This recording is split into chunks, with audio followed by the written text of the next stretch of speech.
Good afternoon. You are in time for live proceedings from the Senate this Thursday, the first day of the month of August. The year is 2019, and in a short while we shall be linking up with members of the Senate as they engage in matters legislation. This afternoon, they expect the introduction of the Division of Revenue number 2 bill, National Assembly Bill number 59 of the year 2019. The bill thereafter, of course, after this first reading, consider this version by their counterparts in the National Assembly that speaks to the amount in terms of equitable revenue or share that should be allocated to county governments. The Senate already has their own version of this particular bill, which they have approved, an estimated or a proposal of about 335 billion shillings as equitable share for counties. The version from the National Assembly, which will be coming before the Senate this afternoon, speaks of an allocation of 316 billion shillings, and that is a matter that both houses are considering, the Senate considering the National Assembly version and the National Assembly version, considering the Senate version. Of course, this matter is already before the Supreme Court, which is yet to start hearings, and yesterday that Apex Court did direct that the hearing will begin on the 15th of this month, and that is after speakers of both the Senate and the National Assembly have appraised it on how far the legislative process has gone in terms of reaching a sort of compromise as far as the amount is concerned. Also listed this afternoon in the Senate, discussions surrounding a motion sponsored by Senator Dr. Agnes Zani on staff rationalization in the counties. And it is anchored on the fact that county governments are still engaged in uncontrolled hiring of staff in total violation of applicable laws. And therefore, there is a glaring imbalance between the money spent on recurrent expenditure and the budget set aside for development projects, which are ideally the essence of these devolved units. And this particular motion will be seeking a comprehensive report from the Council of Governors, as well as the Public Service Commission and Intergovernmental Relations Technical Committee. And this report should have details of progress and implementation status of the capacity assessment and rationalization of the public service program, and also indicate the county governments that are compliant, as well as the number of employees in each county government, by showing the amount spent in paying wages vis-a-vis the recurrent expenditure, and this is for the financial year 2018-2019. The Honorable George Hanyiri has a motion, creation of support services for members of the disciplined forces. Yet another motion is that by Senator Judith Pareno, or development of information technology and teleconferencing policy framework and facilities connecting all county health facilities to the national referral hospitals. And in her motion, she wants the Senate to resolve that the national government fully and urgently implements the Health Act number 21 of the year 2017, that there is collaboration between the national and county governments to initiate and develop an information communication technology and teleconferencing policy framework, and that facilities, or rather facilitation, in terms of connecting all county health facilities to each other and thereafter to the national referral hospitals. And this is meant to ensure a seamless process in terms of service delivery, as well as medical consultation if required. The Honorable Senator Dr. Gertrude Musuruve also has a motion pending before the Senate on retirement age for persons with disability in public service and in academia. And it is anchored on Article 19 of the United Nations Convention on the Rights of Persons with Disabilities, which affirms the equal right of all persons with disabilities to live in a community with choices equal to others and with equal access to services and facilities that are responsive to their needs. And years of service and a cap on retirement is one of those areas. And she, through her motion, seeks to have the Senate call upon the Ministry of Labor and Social Protection and county governments to be intentional and develop a policy that will ensure that persons living with disabilities in gainful employment and in public service retire at the age of 65 years instead of the current 60, and that persons living with disabilities in academia, such as universities and colleges, retire at the age of 75 years instead of what is happening now. They are leaving service at the age of 70 years. This afternoon, there is a petition that is expected to come before the Senate, a petition by citizens of Kenya from various parts of the country and abroad, and the True North Society of Kenya. It speaks to the enactment of a military veteran law to address the needs of military veterans and their dependents. It will be a petition that will be brought by Honorable Senator George Haniri. That, as well as statements and papers expected this afternoon in the Senate.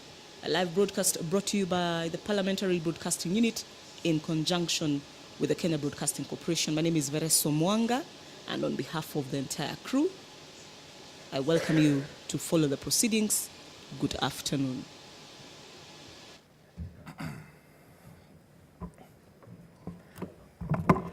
And let us pray. Almighty God, we beseech you to behold with your abundant favor and blessings us, your servants, whom you have been pleased to call to leadership positions in this republic. We seek guidance to treat and consider all matters that shall come under our deliberation in so just and faithful a manner as to advance the peace, prosperity, and welfare of our country and of those whose interests you have committed to our church. Amen.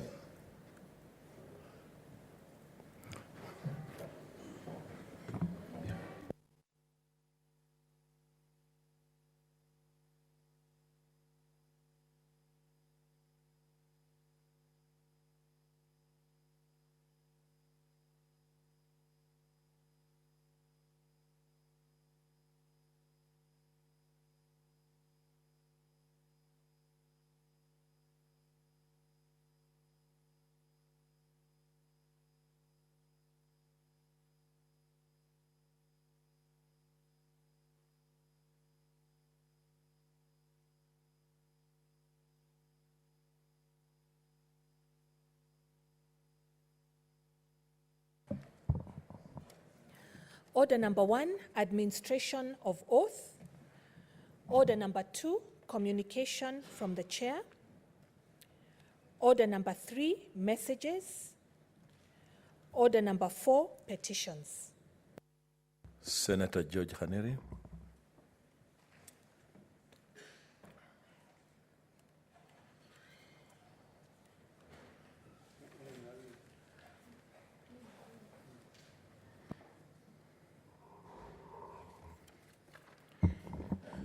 Mr. Speaker, I sincerely want to thank you for this opportunity to present this very important petition to this August House. Mr. Speaker, this is a petition to Parliament on the enactment of a military veteran law to address the needs for military veterans and their dependents. Mr. Speaker, I am doing this on their behalf. So it goes, we, the undersigned citizens of the Republic of Kenya from different parts of the country and abroad, and the True North Society, we draw the attention of the Senate to the following. Number 1, that currently there is no law which compels the government of Kenya to care for military veterans, especially those who suffer from past occupational illnesses resulting from official military duties. Number 2, that as a result of the neglect, many retired servicemen and women are living miserable lives together with their families, with most dying prematurely. Number 3, that that currently military veterans and their families suffer from post-traumatic stress disorder, PSTD, suicide, homicide, incapacitation, loneliness, poverty, broken marriages, and relationships. Number 4, that to the best of our knowledge, there is no national body tasked with the care and management of the military veterans. Number 5, that the Defense Forces medical insurance scheme does not cover mental health care as per trust deed. The majority of military veterans coming out of the war, which began in 2011, do not qualify for pension because they have not served for more than a decade as dictated by the Kenyan Defense Forces Act. The gratuity paid out is not sustainable. Upon dismissal, majority do not have medical boards carried out, thus cannot claim disability rights. Number 6, Mr. Speaker, that upon dismissal, there is no avenue to address complaints and grievances, such as the absence of the medical board being conducted, delay in payment of gratuity and pension, inability to afford and access mental health care for self and family, and difficulty in transitioning and reintegration into the society. Widows and their children cannot afford legal fees to pursue their entitlements as beneficiaries in cases of rejection by the soldier's family of origin. Number 7, that those military veterans dismissed on grounds of mental health illness are locked out of employment opportunities, thus lack the ability to support themselves and their families. Consequently, some are turning to violent crime. Number 8, Mr. Speaker, that we confirm efforts were first made to address these issues through the Military Veterans Bill 2013. Number 9, that the bill sought to recognize military veterans' sacrifices, eliminate disparities in their post-service benefits and compensation packages, and provide an avenue for addressing their complaints and concerns. Number 10, Mr. Speaker, that the Kenyan leadership and people are aware of the immense sacrifices, injuries faced by Kenya soldiers in their quest to secure Kenya's territorial integrity. Number 11, that the issues raised in this petition concern human rights, labor relations, pensions, and post-service life, and not directly Department of Defense. Mr. Speaker, number 12, that we hereby confirm the issues raised with respect of this petition are not pending before any court of law, constitutional, or legal body. Herefore, your humble petitioners pray that, their prayer number 1, that the Honorable Parliament enacts a military veteran law which will offer protection and care to military veterans who have sacrificed and served our motherland diligently. Prayer number 2, that the government ensures the rights and special needs of military veterans are guaranteed and respected to ensure that they live dignified lives as envisioned by the Bill of Rights in the Constitution of Kenya 2010 and the Universal Declaration of Human Rights of 1948. That military veterans, prayer number 3, that military veterans are paid back for their service by ensuring war wounds do not limit their life experiences or reduce their life expectancy. Prayer number 5, Mr. Speaker, that the government develops a mechanism to progressively adapt mental health care programs to the needs of military veterans and their families. The petition, Mr. Speaker, is dated 26th of July 2019, signed by 6 petitioners led by Major Retired Mukuria, Rosemary Otieno, Chelsea Mugambi, Nancy Wanjogu Kamau, Joseph Gitambe, and Mary Kitaka. Mr. Speaker, I beg to...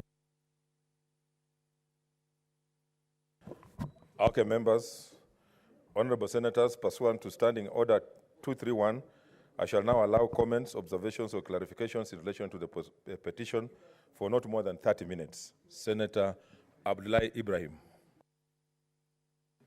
Mr. Speaker, sir, I wish to support the petition by Honorable Kaniri. As you know very well, Kenyan soldiers do a lot of hard work. They don't earn enough. They suffer. They are sent to all sensitive places.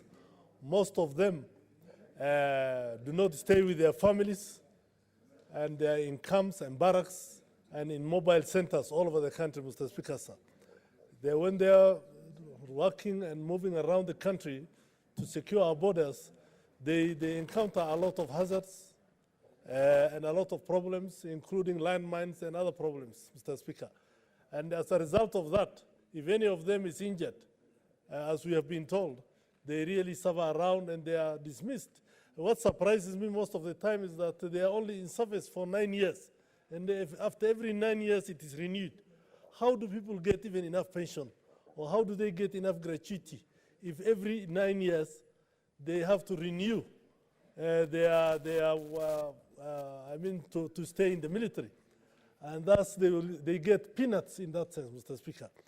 I want to support the petition, and I ask the petitioners and the petitioner, and the Senator Kaniri, and the committee to make sure that the laws or the bill which is brought here takes care of these veterans properly, so that at least, unless something comes in disciplinary cases and other problems come up, they should stay at least for several years until they want to retire, so that they get enough pension, and their children also can benefit from that, Mr. Speaker. The health-wise, they suffer a lot. We meet them everywhere on the streets, and I think it's not fair that we do that to our veterans, and we should support them give them full support. Thank you, Mr. Speaker. Senator Wambua Enoch. Thank you, Mr. Speaker, for this opportunity. I also want to congratulate Senator Kaniri for bringing up this very important petition. And Mr. Speaker, I want to begin by doing what is needed of me to do full disclosure on my interest in this matter. Mr. Speaker, I am a child of a military officer. My father served in the army. Now you know.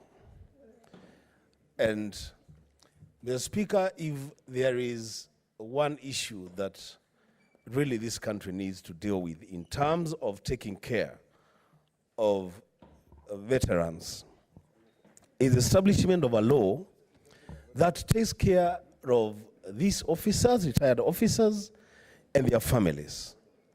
The Speaker, the trauma associated with service in the military is really, really enormous. I recall very, very clearly what happened in 1982 during the coup. So much gunfire around the barracks, so much death and bloodshed. But after that, things just returned to usual. There has not been any follow-ups on compensations for losses. A lot of officers were dismissed, and their families have continued to suffer, Mr. Speaker. Mr. Speaker, secondly, I want to say that perhaps as we even push forward the idea of establishment of this law to protect veterans and their families, perhaps the drafters of that expected law may want to look at Article 56 of the Constitution on the protection of minorities and marginalized groups. I think one of the biggest problems that we have in this country is that when we talk about minorities and marginalized groups, focus is on tribes. But this is a group of people, a community of people who have paid, some of them actually the ultimate price, to secure our freedom and our independence. Mr. Speaker, I fully support the idea of establishment of this law and hope that, Mr. Speaker, the committee that gets seized with this matter will fast track it, because these veterans are to be found in every corner of this country. They don't come from one particular county or section of the country. They are to be found in every corner of this country. I thank you, Mr. Speaker. Senator Murkomen Onesmus.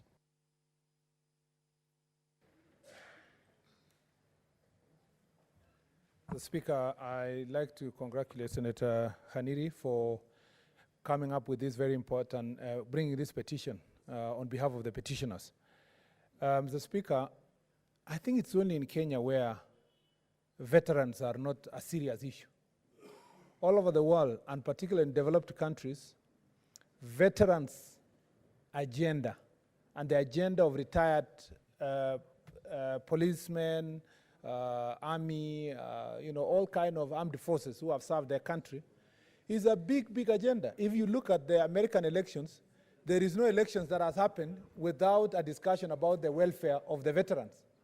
Because, Mr. Speaker, these are people who give service to their country, being paid very little, Mr. Speaker, then they go through a lot of suffering thereafter, because some are disabled, some suffer mental illness, depression, Mr. Speaker, and there is no psychosocial support. When they get depression, they are just released to go.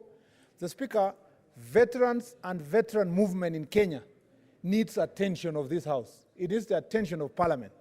Senator of Narok, Mr. Speaker, will tell you, Olekina, who has lived in the United States, that you cannot win any seat without putting on the table your position on matters of veterans. But, Mr. Speaker, here we handle our armed forces, retired soldiers with a lot of, very casually, Mr. Speaker. So, Mr. Speaker, the committee that is going to look at this petition must not just come back with directions, Mr. Speaker, as to what they think about the welfare of veterans. I think, Mr. Speaker, and I dare say, the committee that is going to have this petition, Mr. Speaker, and I want you to protect me from the tycoon of Kirinyaga, because his consultation, Mr. Speaker, with another is too loud. Thank you, Mr. Speaker. Mr. Speaker, I was trying to say that we don't want the committee to come back with only, Mr. Speaker, proposals on how to handle matters veterans. I think, Mr. Speaker, the Senate should take the lead in drafting veterans law that, Mr. Speaker, will provide ways and mechanisms. Senator Chilayako, what is your intervention? Mr. Speaker, I love listening to the majority leader. He's a very eloquent person. Now, Mr. Speaker, he has said that in this house where we are seated, there is a tycoon from Kirinyaga. Mr. Speaker, I'm just concerned that would I be in order to ask my able majority leader to clarify that point, because it will go unanswered that there is a tycoon who is making unaccepted sounds in this house, Mr. Speaker. What is your point of order? Because I think being a tycoon is not a crime. Yeah. In fact, we all look forward to being tycoons. So is it that...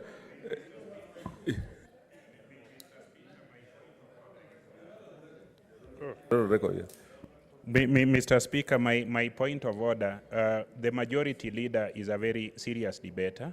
And Mr. Speaker, every issue that he raises to the chair, as we are, we are enjoined to follow. So, Mr. Speaker, I wanted the majority leader to let the House know if such a tycoon is around, we might be called upon to throw or ask the sergeant at arms to throw the tycoon out. Senator Ephraim Maina. That is the tycoon himself, Mr. Speaker. Mr. Speaker, I reluctantly have listened because we are living in times when people must be serious. In this country, there are a few of us who are going to come out, maybe approaching the level of tycoon through the kind of thing we are hearing. And I want to say it is wrong to use the word loosely, without clarifying whether you mean somebody who is honest, upright, or somebody who is in the deals of dams and who is in the or who is in the deals of all other kind of deals that are going on, which are impoverishing this country. Mr. Speaker, I think you should make a ruling that those kind of languages are not allowed unless somebody comes out and declares, I'm on the side of tycoons who are collecting money from dams or who have worked hard in their life. Senator Murkomen. So, Speaker, there is a quote that Senator Wetangula likes from Chinua Achebe's book that Mr. Speaker, that when you mention dry bones, Mr. Speaker, I usually don't like it that much because the women are always not happy. But, Mr. Speaker, that if you mention dry bones, Mr. Speaker, it is an old woman who will feel uncomfortable. And so, Mr. Speaker, the tycoons have spoken. Mutula Kilonzo Jr., what is your point of order? I want to say, Mr. Speaker, Mutula Kilonzo Jr., what's your point of order? Can I be of assistance to the majority leader? Sometimes there's also a famous saying, I think by one of the speakers, that you should not substantiate the obvious. I think, Mr. Speaker, it was during the days of Jean-Marie Seroney that, Mr. Speaker, the famous Jean-Marie Seroney said, you can't substantiate the obvious. The thing, Mr. Speaker, we are saying here is that we know for sure, there is no doubt that the Senator of Kirinyaga and Senator Kirinyaga from Nyeri, Mr. Speaker, you know, there's something about Kirinyaga. The Senator of Kirinyaga and Senator Kirinyaga from Nyeri, Mr. Speaker, there is no doubt that they are tycoons. How they became, Mr. Speaker, is now a question of research. I and my colleague, Senator Mbogo, are happy to be referred to the persons from Migori and Elgeyo Marakwet, Mr. Speaker, as we work our way up. Mr. Speaker, I think Senator Mbogo would have been comfortable, I said, the hustler from Migori. But the point I want to say, and that was on a light note, Mr. Speaker, the point I want to make is that as a House, we should take the lead in drafting the committee that's going to look at this issue. Must guide this House. I don't know if it is the Labour Committee or the Legal Affairs Committee, but must guide this House, Mr. Speaker, in coming up with a robust legislation that will be groundbreaking, that will be precedent-setting, that will be, Mr. Speaker, history-making, that will be remembered that in the days of Ken Makelo Lusaka, the Speaker of the Senate rose to the occasion to come up with a very important legislation that looks at the welfare of our veterans, their families, their descendants, Mr. Speaker, so that even though we pay our soldiers mega amount of money, Mr. Speaker, there must be an inspiration for their children and those who perhaps, Mr. Speaker, may go through difficult times as they serve the nation. There must be something that inspires them that this nation cares about them. And, Mr. Speaker, that they will look after their welfare. That, Mr. Speaker, small issues like, I will be coming with the Hall of Fame bill. Small issues like recognition, Mr. Speaker, medals of honor, Mr. Speaker. During public holidays, they be given order of precedence. In the public transport, Mr. Speaker, some countries make arrangements where they will have free public transport when they reach a particular age. So that, Mr. Speaker, these things motivate those who are really sacrificing to go to Somalia, to serve in the police service, to serve in the prisons, that, Mr. Speaker, serving the nation with honor matters. Thank you, Mr. Speaker. Okay, honorable senators, I would like to acknowledge the presence in the public gallery this afternoon of visiting students, pupils, and teachers from Matondoni Primary School, Makueni County. In our usual tradition of receiving and welcoming visitors to Parliament, I extend a warm welcome to them, and on behalf of the Senate and my own behalf, wish them a fruitful visit. I would also like to acknowledge the presence in the public gallery this afternoon of visiting students, pupils, and teachers from Barekeiwo Primary School, Uasin Gishu County. In our usual tradition of receiving and welcoming visitors to Parliament, I extend a warm welcome to them, and on behalf of the Senate and my own behalf, wish them a fruitful visit. I also would like to acknowledge the presence in the public gallery this afternoon of visiting students and teachers from Ndungulu Primary School, was in Gishu County. In our short tradition of receiving and welcoming visitors to Parliament, I extend a warm welcome to them, and on behalf of the Senate and my own behalf, wish them fruitful visit. I thank you, Senator Mutula Kilonzo Jr.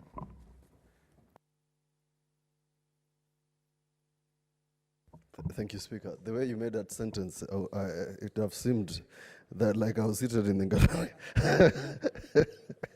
I would like to welcome the Matondoni from Makueni. It's called Matondoni, yes, and the school from Uasin Gishu. Mr. Speaker, I missed the name. And the other one from Kakamega County, Uasin Gishu. Yes, there's Uasin Gishu, Makueni. Welcome to the Senate. We hope that it's not just another holiday trip, that you are going to learn a few things about Parliament and the history of this very famous building you are in, the Independence Parliament. Thank you. Mr. Speaker, on the petition, I've been fortunate, Mr. Speaker, to have some experience about this. I represent a gentleman who used to serve in the military and is now wallowing somewhere in Makueni. No recognition, he just walks around like everybody else, yet has participated in defending this country. Two, Mr. Speaker, I was fortunate when I went to witness the speech by Senator Malala in Kakamega. I don't think I have seen any place where you have a board full of the people from Kakamega, maybe just Western or Kakamega, who participated in the world wars, recognized in a brass plate. I've not seen any place like that, except Kakamega County Assembly. And maybe was, and Senator Murkomen says was in Gishu. And that's the recognition, Mr. Speaker, that Senator Murkomen is talking about. My late father's driver was a military retired, and he never received any recognition, died a very poor man. So what Senator Haniri has done, and Senator Murkomen is right, these people are treated so badly. They become paupers. Immediately they leave service. Yet these officers can be used for other things. Mr. Speaker, some of them are so well trained. The other day, the Cabinet Secretary of Defense did not disclose when I requested during the Solai Dam tragedy. We have people who are trained in Israel specifically for disaster recovery, response, and emergencies. Now, when those people retire after 9 years or the service they go out there, Mr. Speaker, and their services are no longer required. In fact, other than recognition, Mr. Speaker, we should provide these people with these jobs which they have experience in. Some of them are very good engineers. Mr. Speaker, there's a statue somewhere on Kenyatta Avenue for the military officers and their recognition. It's only recently that I've seen the government try to polish it, but otherwise it was a place for street boys to smoke gum and smoke bang. So, Mr. Speaker, this matter is not only urgent, but it is sad that we are doing it so late in the day. The sort of thing I saw the military officers who were gunned down in Adelaide, Somali, go through, that sort of thing, that people can die for this country. We should recognize these people in more ways than one. And Senator Kirinyaga is right. The people we should recognize in this country are not recognized. The people who still get themselves into the front page of the Daily Nation, Citizen News, Daily Nation News, Citizen Weekly, Citizen Gata, but the people who do the honest job, day to day, people who are doing honest business, their businesses are either clumped, like the ones of the betting companies, or alternatively, you are run out of town and deported.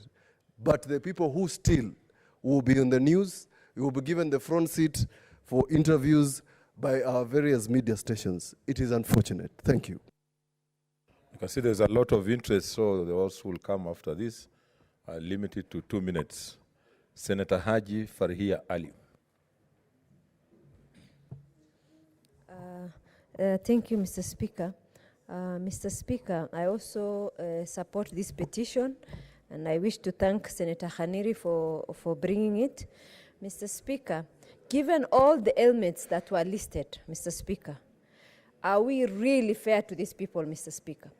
And, you know, sometimes I believe some of these decisions that are made were bad decisions, because you can't allow somebody who is already injured with no benefit, and then you just give them gratuity, which is not pension, it's not continuous. If they just made one bad business decision, then their business, their money is taken away, and then, especially if they're injured, they have no what is called economic potential. Because if the only thing that they know is their strength and they would have done something with it, and that is now gone, what can they do anyway? So it's like, you know, somebody serves you for many years. It's like, I have used you so much, and now good riddance. I think we need to do better than that, if you are to be serious in any way in this country. Mr. Speaker, and Mr. Speaker, for me, I always relate everything to corruption. Because if we had less corruption in this country, Mr. Speaker, we would have, the only motivation, because somebody should have thought about this even before now, in terms of taking care of the people who fought for you, because military people fight for the sovereignty of this great country called Kenya, Mr. Speaker. And if everybody in this country thinks about how much money can I make to put in my pocket, instead of how much can we make this country better, Mr. Speaker. So, Mr. Speaker, for me, even in terms of somebody with mental health issues, because of the trauma that they were exposed to, if somebody already has mental, how do you expect them to do anything for themselves, in terms of meaningful gain, to improve their lives, Mr. Speaker? Mr. Speaker, everybody talked about the military man, Mr. Speaker. Those military people have families, they have children. Order, you are off. Manage, those who are coming, please manage your time. Mwaruma Johnson. Asante mustahiki Mheshimiwa Spika kwa kunipa hii fursa niunge mkono hili ombi lililoletwa na Mheshimiwa mjumbe wa Vihiga George Khaniri kuhusu wale majeshi waliostaafu na mpaka sasa wengi wao wanaishi. Senator Cherargei, what's your point of intervention?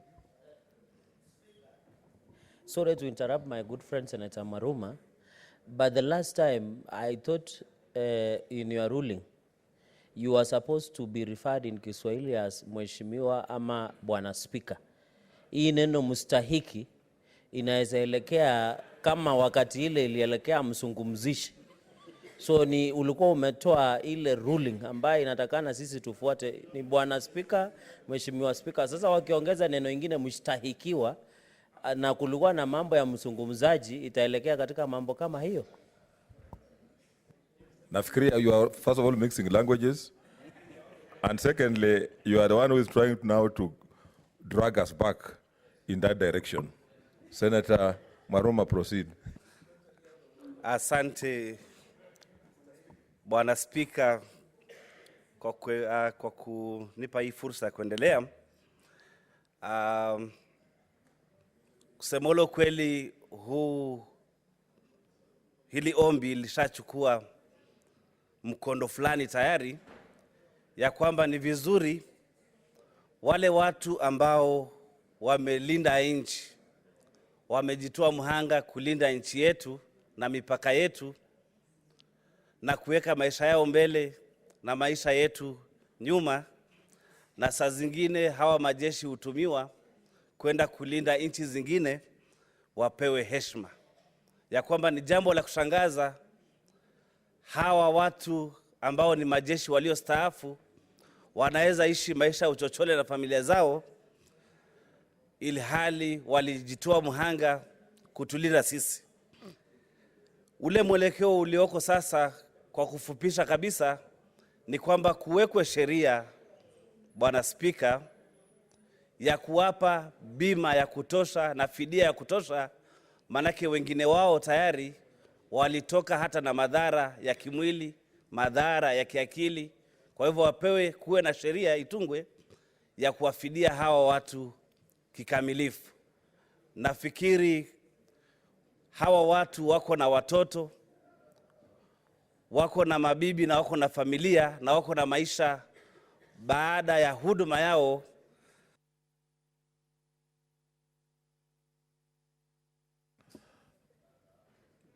Senator Cheruiyot Aaron. Thank you, Mr. Speaker. Mr. Speaker, I want to agree with the rest of my colleagues that have added their voice to this extremely important issue. In other countries, Mr. Speaker, the two most celebrated professions are farmers and servicemen who serve in the military. Unfortunately, the experience that we have gotten from this petition is that the life of our men in uniform is anything but rosy. It is my humble request, Mr. Speaker, that the committee that will consider this petition shall go beyond the call of duty of just penning a report and having gather dust in Parliament, but perhaps even during the time of considering the truth and what can be done about this particular issue, invite the leaders who are in charge of our defense forces from the ministry and both at the ministry level, at the military level, Mr. Speaker, so as to see ways in which, if it is something to do with legislation amending certain acts, we are willing and ready to do it, Mr. Speaker, so that we can give dignity and respect that is deserved of the men and women who serve our country in uniform. Thank you, Mr. Speaker. Senator Ledama Olekina. Thank you, Mr. Speaker. Mr. Speaker, sir, I rise to support this petition, which requires us to come up with a legislation, or which is requesting us to come up with a legislation that will support veterans. Mr. Speaker, sir, in life, troops face various challenges. The scope and the complexity of the dangers that these people encounter while they are serving us, while they are protecting us, really should push us to finding ways on how we can be able to protect them. It is shameful that those who go out there and give out their life, who end up living years miserably, where some of them are confused just because when they're in the military, they are on a daily basis afraid that today they'll be taken hostage, today they'll be killed, and they probably will never be able to see their loved ones. When they come back, after they have taken care of us, we just literally forget about them. I think this petition is quite timely. And in America, Mr. Speaker, sir, the Department of Defense work very closely with the Veterans Affairs Services. And I don't think we should be any different. Those people go there, the men and women in uniform should be taken care of first by the Department of Defense. Why is it that the Department of Defense currently, when you're in active duty, they take good care of you? But the moment you leave, they forget about you. They are the ones who went there and destroyed your brain such that you cannot be able to function. So, Mr. Speaker, sir, in this petition, one of the things that we should really ask that when we are drafting this legislation, we should find a way that the Department of Defense is tasked by ensuring that they protect and support all the veterans in this country. So, Mr. Speaker, sir, with those few remarks, I just want to leave with a quote that says, "A true hero isn't measured, or rather by the size of his strength, but the size of his heart." Those veterans love this country, and we should care for them. Okay, Honorable Senators, I would like to acknowledge the presence in the public gallery this afternoon of visiting students and teachers from Ngabolo Primary School, Laikipia County. In our usual tradition of receiving and welcoming visitors to Parliament, I extend a warm welcome to them, and on behalf of the Senate and on my own behalf, wish them a fruitful visit. I would also like to acknowledge the presence in the public gallery this afternoon of visiting students and teachers from J.K. Moi Kaburua School, Baringo County. In our usual tradition of receiving and welcoming visitors to Parliament, I extend a warm welcome to them, and on behalf of the Senate and my own behalf, wish them a fruitful visit. Senator Kirinyaga Ephraim.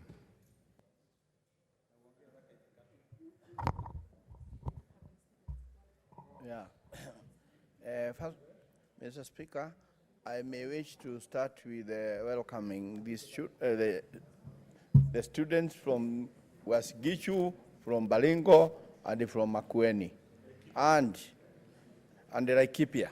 And I want to assure these students that as long as they keep working hard, believing in God, listening to their parents, who will always give them the best advice, they will go far.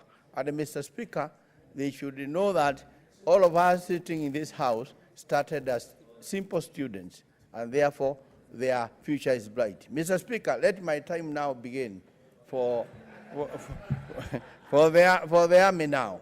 I want to say, Mr. Speaker, I like to support this petition by Senator Kanili, which is a very important observation, where our army people who have given their life, and nothing else can one give more important, more dear than his life, who have given their life for our country, are actually left hopeless, deserted, and most of them live very miserably. Mr. Speaker, something needs to be done, and the government must come up with a program that gives respect to this country and to these brave citizens. Mr. Speaker, it is not this behavior of we neglecting our heroes does not begin today. As we sit here, and we sit here as a independent country, we should be remembering there are people who gave their life, they formed an army, and I want to use the word Mau Mau, and they stayed under terrible lives, and most of these people today live a very, very miserable life. They were neglected, Mr. Speaker. Therefore, this behavior and this characteristic of this country did not begin today.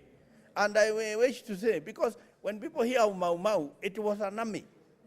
In South Africa, they recognize their freedom veterans. In fact, Kimathi is more honored in South Africa than here. Kimathi is more honored in West Africa than here. It is high time this country actually recognized and started honoring their heroes. And, Mr. Speaker, I think it's high time that we should come up with the laws that actually cater for our veterans. Not to mention that there are even now other heroes on the track who actually end up living miserable lives. All these categories, but more importantly, the army people who are living in... Okay. Senator Mwinyi Haji Mohamed. Asante Mheshimiwa Spika kwa kunipa fursa hii kuchangia maombi ya Mheshimiwa Khaniri kwamba askari wa Kongwe waangaliwe. Mheshimiwa, hili tatizo la askari wa Kongwe halikuanza sasa, lilianza na serikali ya ukoloni. Kwa sababu serikali ya ukoloni ilichukua ndugu zetu wengi, wazee wetu wengi, wakaenda wakapigana vita India, Burma na kwengineko. Lakini ilipofika kuwaregesha nyumbani, walipewa pesa duni sana za malipo ya uzeeni. Kwa mfano, Waafrika walikuwa walipa tofauti na Wahindi na Wazungu. Wakati walipopigana vita, walikuwa wakipigana vita sawa kwa sawa, safu kwa safu, na kila kitu walifanya pamoja. Kwa hiyo Mheshimiwa Spika, tatizo hili halikuanza na serikali ya sasa, lilianza na serikali ya ukoloni, kwa sababu serikali ya ukoloni haikuthamini maisha ya Waafrika. Mheshimiwa Spika, tumeona kwamba kwa sasa askari wetu wa Kenya wako katika vita kule Somalia, na wengi wao wakimaliza kandarasi zao za kazi wanarudi nyumbani, malipo wanaopewa ni duni, na vile vile malipo yale hawezi kusaidia kuendesha maisha yao kwa wakati wa umri ambao umebaki. Kwa hiyo Mheshimiwa Spika, mswada huu, maombi haya yaliyoletwa yameletwa katika wakati mwafaka, kwa sababu tunaona tukiendelea kwamba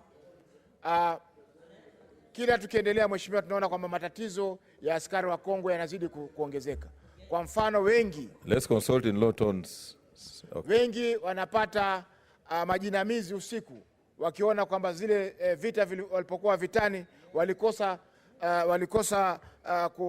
kupata madhara kwa njia ambayo ilikuwa si mbaya. Mheshimiwa Spika, utapata kwamba wengi wakilala usiku wanaota zile sehemu za vita ambazo walikuwa wako, ambapo zinawapatia matatizo ya kiafya na hatimaye kupata matatizo ya ugonjwa wa akili. Kwa hiyo Mheshimiwa Spika, tunasema kwamba lazima You're out of order. Your time is up. Order. Nafikiria mlikuwa mnazungumuza wakati mmoja, kwa hivyo wangechukua muda wako. Finally, Senator Chila yako. Thank you, Mr. Speaker, for giving me an opportunity to make a few remarks in support of this petition. Mr. Speaker, this petition has been brought by a very compassionate member, and it deserves my support. I want to confess that my great-grandfather, Odundo Mbogo, was conscripted forcefully by the British and made to serve in a country we do not know. Unfortunately, his body did not come back, and up to date, we do not know where he was buried. If it wasn't for the generosity of Olekina's clan, which is Maasai, part of my family would have perished. So, Mr. Speaker, as we ask the committee to make interventions, it is very important for us to also think about the families of those who served and died. We have families who have been made destitute because they depended on these veterans. We are now talking about the living veterans, but we are not mentioning the dead ones. In my own village, there is a family of a person called Okech Ogonda, whose son perished in Somali, and when he was brought back, nobody was allowed to even open the coffin. After that happened, Mr. Speaker, as we speak now, nobody has ever visited that family. The trauma they underwent is very serious. Mr. Speaker, I want to ask the committee dealing with this matter to know that here in Africa, we love our living and we love our dead. Let us find recommendation as to how to deal with those who are living, the veterans, and also how to deal with the families of the veterans that we lost. Thank you, Mr. Speaker. Order, members. So, honorable senators, pursuant to Standing Order 232-1, the petition stands committed to the Standing Committee on Labor and Social Welfare. In terms of Standing Order 232, the committee is required in not more than 60 days from the time of reading the prayer, to respond to the petitioner by way of a report addressed to the petitioner and laid on the table of the Senate. I thank you. Next order. Order number 5, papers. Order number 6, notices of motion. Order number 7, statements.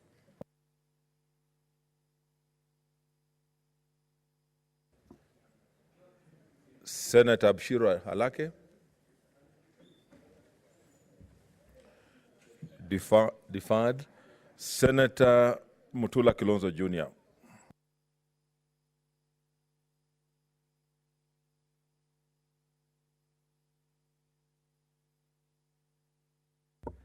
Thank you, Speaker. I rise pursuant to Standing Order 48. Standing Order 48 to seek a statement from the Standing Committee on Land, Environment and Natural Resources regarding the delayed compensation of persons affected by the construction of the Kibwezi Kitui Kabati Migwani B7 Road. In the statement, the committee should provide the following: a list of persons whose land was acquired for the construction of the Kibwezi Kitui Kabati Migwani B7 Road, indicating the acreage of the land acquired from each person and the award due to each person. 2. Explain why over 400 persons whose land was acquired have not been compensated since 2018. State whether an inquiry was conducted prior to issuing of the said awards, and explain why no valuations were attached to the awards. 4. State whether there is any budgetary provision for the said compensation in the budget for the financial year 2019-2020.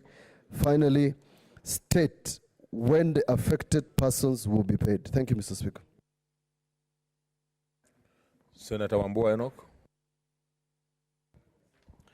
Thank you, Mr. Speaker. I want to thank the Senator for Makueni, my neighbor, Senator Mutula Kilonzo Jr., for bringing up this statement. Mr. Speaker, it will be remembered that this is perhaps one of the biggest projects being undertaken by the government in the Lower Eastern region.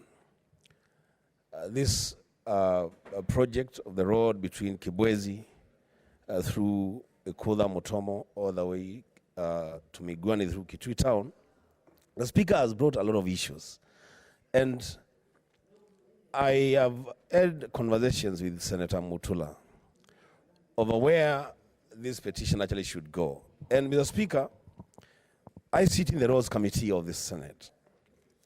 And we have had opportunity to visit this section of the road with our committee. The issues of compensation, the issues of pollution, issues of CSR by the companies that are undertaking this project are real serious issues. And one of now the biggest problem on that section of the road is that every now and then there are officers from the National Land Commission who are reviewing the awards downwards. Somebody has already been given an award. After 2 months, an officer comes and tells you they have reviewed this award downwards to tunes that are really, really very high. Mr. Speaker, as a committee on roads, and as we look forward to Senate Mashinani in Kitui, we are thinking of scheduling a meeting with all the stakeholders, including the minister and all the agencies of government involved on this section of the road, to address the issues of compensation and issues of pollution on this road. So, Mr. Speaker, last week, I led a delegation of persons affected by the project from Kitui Township to the NLC. And the level of miscommunication between the National Land Commission and the Kenya Kenya National Highways Authority, that level of miscommunication, Mr. Speaker, is really mind-boggling. What Kenya is doing, they are not communicating with what NLC is doing. So, Mr. Speaker, I hope that the committee that will be given this matter will handle it with the seriousness that it deserves. And I want to declare interest on this matter, Mr. Speaker. I come from Kitui County, where the longest section of that road passes, and I will be a very active member, friend of that committee when it begins sitting. Thank you, Mr. Speaker. Honorable Senators, I would like to acknowledge the presence in the public gallery this afternoon of visiting students and teachers from Mithuluni Primary School, Machakos County. In our usual tradition of receiving and welcoming visitors to Parliament, I extend a warm welcome to them, and on behalf of the Senate and my own behalf, wish them a fruitful visit. I thank you. Senator Olekina Ledama. Mr. Speaker, sir, I thank you. And first of all, I'd like to join you in welcoming the students from Machakos to this august house. And I want to encourage them to keep coming and listen, learn, and watch as we try to bring the country together. And always remember to plant trees, because Machakos is a bit dry. Mr. Speaker, sir, as I rise to support this statement on issues of compensation, I'm now completely at a loss of words in terms of this compulsory acquisition.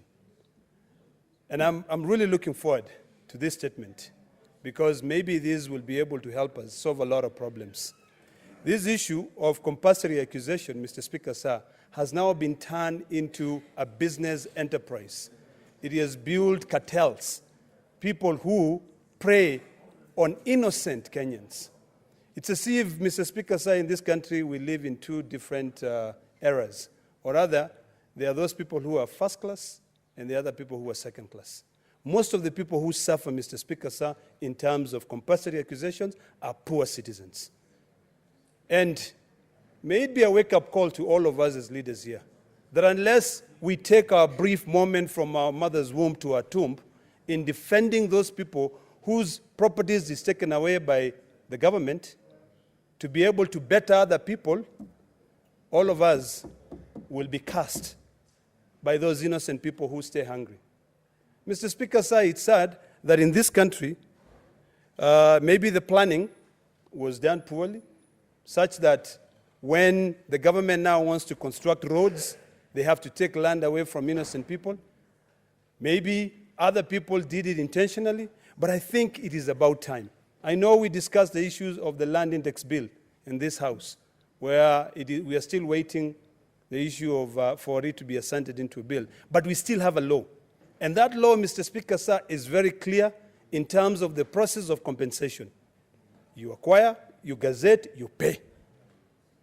It's about time that we become serious, because those people, by the time this land was taken away from them, July 2018, right now, even if they are awarded compensation, whatever amount of money they'll be given to be able to go and maybe now get a new home, maybe that amount of money will not be equivalent to the size of land which was taken away from them.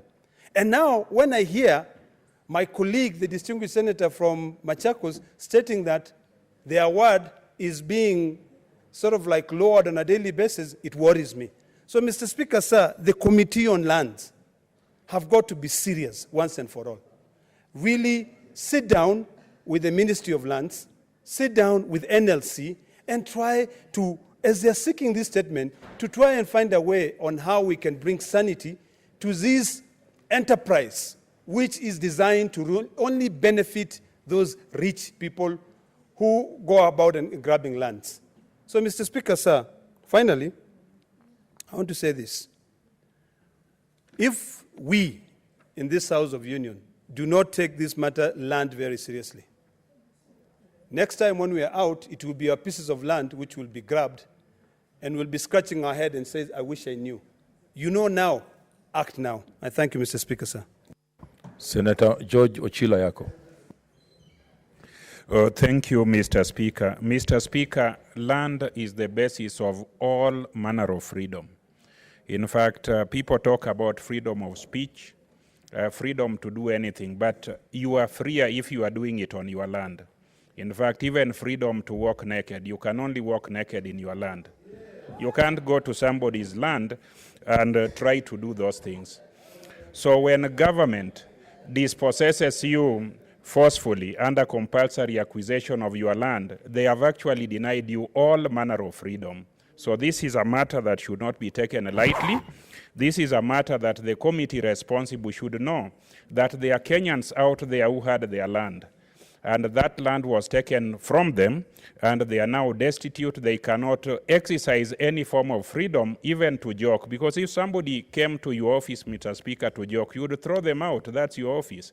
So if you have nowhere to crack your jokes, to do your dances, and to do everything that all human beings do, this cannot be allowed in independent Kenya. So, Mr. Speaker, I want to request the committee to which this matter will be handed to take it very seriously, because development is for people and must take into consideration the people who are affected by that development before it's implemented. Thank you, Mr. Speaker. Senator Cherargei. Thank you, Mr. Speaker, sir. From the onset, I want to support and say land has been a very emotive issue, and it is the source of our originality. And I know any process of dispossessing land or taking ownership of land should be done within the law. Even there was a famous case in where near Rivertex in Eldoret, where the government had compulsory acquired that land that belongs to that family. But because the government did not use for the intended purposes as provided for under the law, that land was later returned by the Land and Environment Court back to the original ownership. Therefore, we must protect the usage of land. I know we should also be thinking, and I want to ask Senator Ledama Olekina, because Narok County is where land vultures, land cartels, land brokers are hovering like hyenas, and Kajiado. In short, the Ma country is under attack literally by all these land cartels. We must seek a way, Mr. Speaker, sir, on how to protect the community land, the private and the public land as envisaged and provided for by the law. And I hope Senator Ledama Olekina, with the county government and also the Kajiado county government, to ensure the people, if you go to land registry, Mr. Speaker, the most people who have been disadvantaged by the issues of land is from the people from Kajiado and Narok and the poor. So, Mr. Speaker, we need, as a house of reason, that we must come up with proper legislative and policy directions on how we can ensure land is a source of production, but is a source of pride, is a source of privilege to the people who genuinely own. Because, Mr. Speaker, there is so much grabiosis of land in this country. We need that one to stop. Let us come up with ways and means, and I'm happy that Cabinet Secretary Farida Karonei is doing all she can. But we need to give such people, the implementers, an opportunity, legislative proposals, legislations that will assist them and regulations that will assist them to ensure they ward off the attacks by the land cartels and brokers and other form of people who want to grab land that belongs to the community, to private and the public. Mr. Speaker, sir, finally, we also as a government, they must ensure they follow the law in case of compulsory acquisition. We have seen where the government officers want to compulsorily acquire land, but they don't want to follow the law. We have issues like we went to Ngoroi in Kajiado County. We have issues of compensation of SGR because of land. We have issues of Eldoret Pipers because of land on issues of compensation. The officers concerned, the National Land Commission, Mr. Speaker, must also ensure that when they compulsory acquire land that belongs to public or private individuals, the law is very clear that they must be compensated immediately and they should not be used for other mischievous purposes. Mr. Speaker, land is a very emotive issue. Like my professor, Professor Tom Ojenda, would say in conveyancing or land law, that land is an emotive issue. We must see a way of acting upon it. I thank you, Mr. Speaker. Senator Mary Yane. Thank you, Mr. Speaker, for giving me a chance to speak on this very important statement by my neighbor, Senator Mutula. Madam Speaker, the only resource that is remaining with the poor is land. With the economy, with all sort of problems that are facing the common man, the only thing that is remaining with them is land. And therefore, if you acquire land for whatever project the government is intending to do, they should also benefit in terms of compensation, timely compensation, not even late compensation, but timely compensation, and also CSR. I've heard in his statement that the kind of the destruction of the environment along that road is also wanting. And so this particular committee should look at what was in the contract, who were awarded this contract at first, and what was in the contract also in terms of how the road should have been done. I think this committee should also involve many of us who are coming from those counties that are majorly affected in terms of compensation by either construction of roads or the railway. Thank you. Madam Speaker.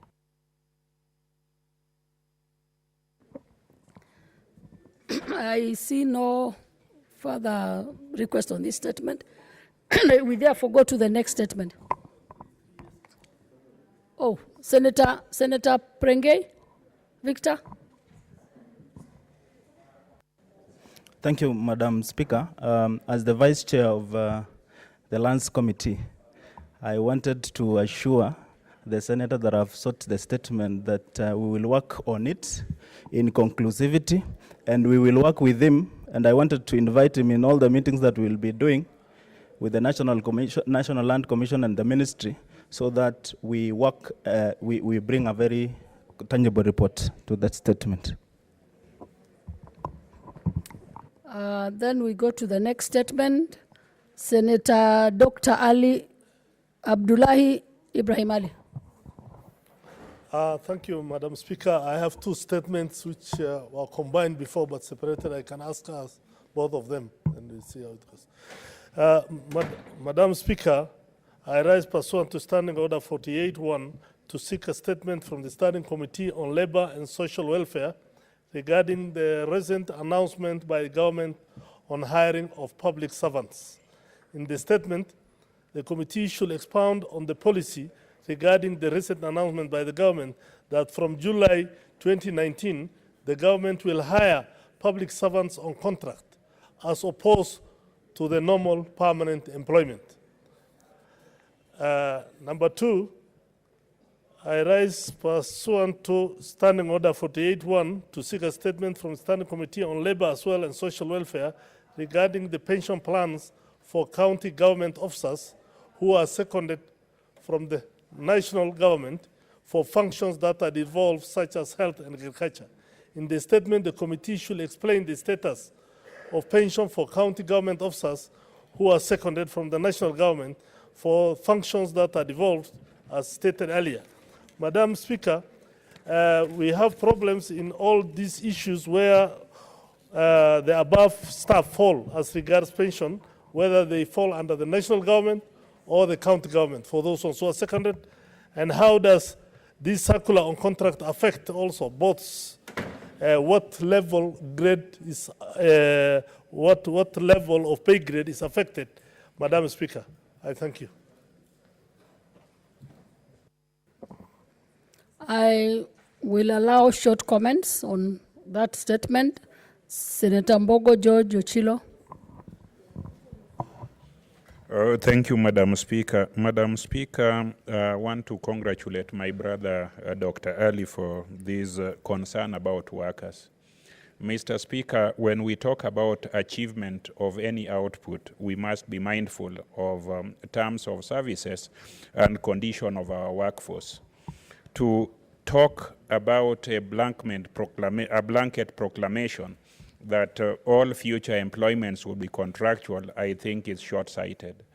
Perhaps those who continue talking about wage bill, those who continue talking about shortage of money, do not understand the importance of a motivated workforce. So as this matter is being referred to the relevant committee, it would be important to understand what other motivating mechanisms are being put in place to ensure that our workforce are motivated, inspired, and engaged in the area of concern. Madam Speaker, when you talk about short contracts, we know that as you begin your career, you need to know how to and whether to continue with that career.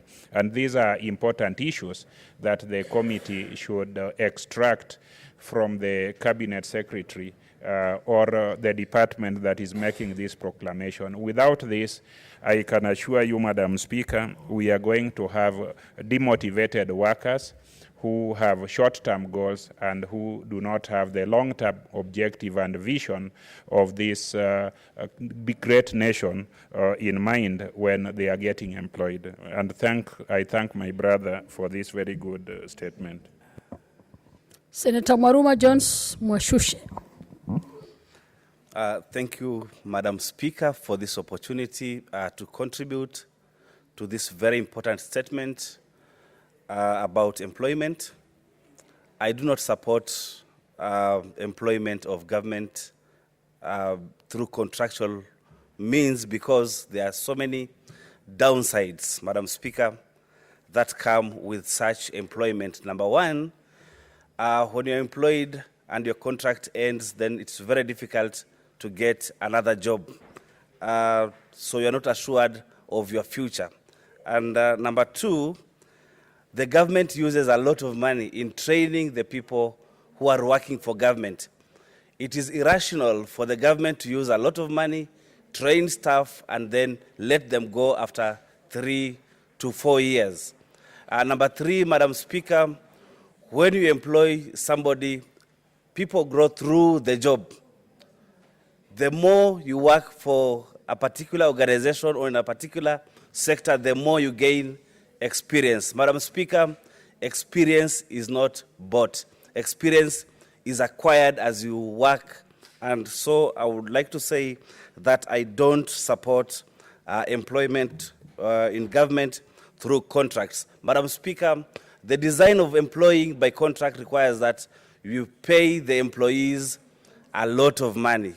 When you employ by permanent and pensionable terms, then you pay less money to these employees. So the notion or the argument that when you employ by contract, then you save money is neither here nor is it there. So I would like to really oppose the issue of the government employing through contract. It's already happening in the counties, and the ones who are employed, for example, in the first 5 years of the devolution government, have their contracts ended, and now they don't know, they don't have anywhere to go. Some of them are married, and they don't know what to do with the families. So I really, really oppose and state that let's continue with P&P for government, but in the corporate sector, then you can go for say, contract employment. I thank you, Madam Speaker. In view of the fact that we have about 15 minutes to the end of the statement hour, I reduce the time to 5 minutes per speaker. Senator Wambua Enoch Kioi. Thank you, Madam Speaker. Madam Speaker, I want to thank the Senator from Wajir for bringing this statement on employment on short-term contracts. Madam Speaker, I have only two issues. One, what is the legislative framework on which employment is going to be based? Because, Madam Speaker, most medium-term government plans last 5 years. So then the expectation would be someone is employed on a government project, and within 3 years, they are supposed to be exiting even before the actualization of the government projects. Madam Speaker, what this does is that it kills institutional memory within government agencies. And again, this would appear like it's just a knee-jerk reaction to a serious problem of unemployment in this country. Madam Speaker, I would urge the relevant government agencies to maybe try and think outside the box and come up with long-lasting solutions to the problem of unemployment in this country. Secondly, Madam Speaker, it is also not very clear whether the same should apply to our counties, and whether now this will open the floodgates for all manner of contracts from both national government and county governments on recruitment. Madam Speaker, this matter needs to be properly thought through and implementation undertaken in the best interest of this country and for posterity. I thank you, Madam Speaker. Honorable Senators, a communication on visiting students and teachers from Sony Sugar Primary School, Migori County. Honorable Senators, I would like to acknowledge the presence in the public gallery this afternoon of visiting students and teachers from Sony Sugar Primary School, Migori County. In our usual tradition of receiving and welcoming visitors to Parliament, I extend a warm welcome to them, and on behalf of the Senate and on my own behalf, wish them a fruitful visit. Another communication. Honorable Senators, I would like to acknowledge the presence in the public gallery this afternoon of visiting students, pupils, and teachers from PHIM School, Bungoma County. In our usual tradition of receiving and welcoming visitors to Parliament, I extend a warm welcome to them, and on behalf of the Senate and on my own behalf, wish them a fruitful visit. And finally, I would like to acknowledge the presence in the public gallery this afternoon of visiting students, pupils, and teachers from Ngunyumu Primary School, Machakos County. in our usual tradition of receiving and welcoming visitors to Parliament, I extend a warm welcome to them, and on behalf of the Senate and on my own behalf, wish them a fruitful visit. I thank you.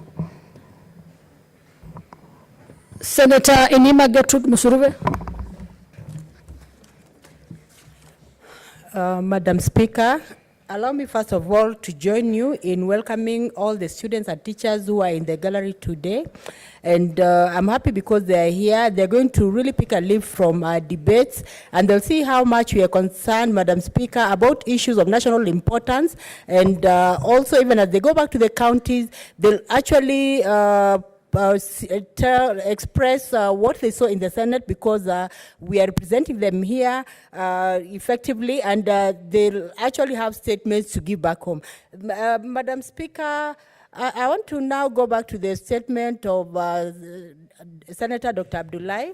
And I want to say, Madam Speaker, this is a statement that is heavy loaded. And I'm saying that it is heavy loaded because it is a statement that will actually affect Kenyans. And the issue of contracts is not an issue that is welcome at all.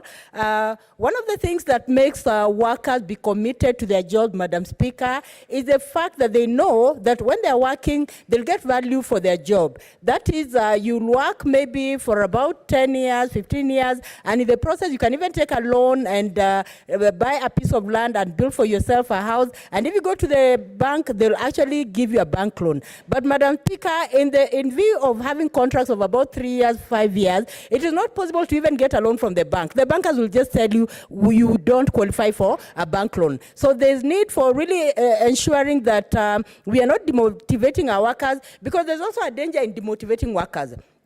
If we demotivate workers, the economy will dwindle, because the workers will not be productive, they'll not give their best, and we need people to give their best for this country, Madam Speaker, if we are to go anywhere as a country. So I want to say, Madam Speaker, we really need to ensure that the committee that is going to address this statement addresses the statement effectively, for the purpose of ensuring that the legislations that are made in this House are legislations that will help Kenyans. Madam Speaker, sometimes cabinet secretaries just make pronouncements, and when they make pronouncements, those pronouncements, if they're effected without being tested and tested, you can find that Kenyans will suffer. So when we speak about such statements and we bring them here, they need to be followed. And even when this statement of Dr. Abdullahi goes to the committee, there's need for us to even interrogate the responses that they get from the committee, so that eventually we make good decisions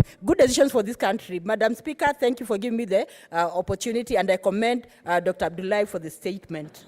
Senator Haji Farhia Ali. Thank you, Madam Speaker, for giving me this opportunity. I also wish to join other senators in congratulating the visiting students and letting them know that this is the right place. Senator Mbogo, George, you have a point of order? I was asking for your discretion.